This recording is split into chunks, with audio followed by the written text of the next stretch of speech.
Арабтарда жахилият доорунда мына ушул 3 күнөө аябай чоң көп болгон. Биринчиси ширк, алар бутка сыйынышкан. Экинчиси адам өлтүрүү, кабила болуп, уруу болуп алып эле уруша берген. Алла Таала мушуну айтты. Үчүнчүсү зына. Зына дагы аябай көп болгон. Жахилият доорунда, азыр деле кафирларда, Алла сактасын, мусулмандарда көп болуп атат. Зына бул эң чоң күнөө. Адам өлтүргөндөн кийинки эле чоң күнөө зына болуп эсептелет. Кур'ан-ы Керимде Алла Таала "Вала тaqrabu zina.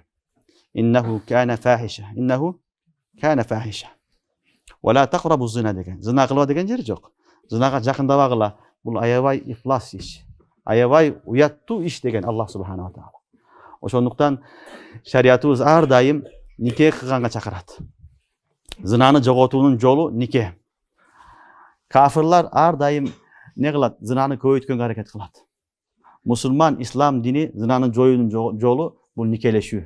Нике менен адам баласы өзүнүн урпагын сактап калат. Наслын сактап калат. Ошол адамдын наслын сактап кала турган нерсе бул мына ушул никелешүү. Ошондуктан шариятыбыз ар дайым никени жеңил кылгыла дейт. Канчалык нике жеңил болсо, ошончолук зына азаят.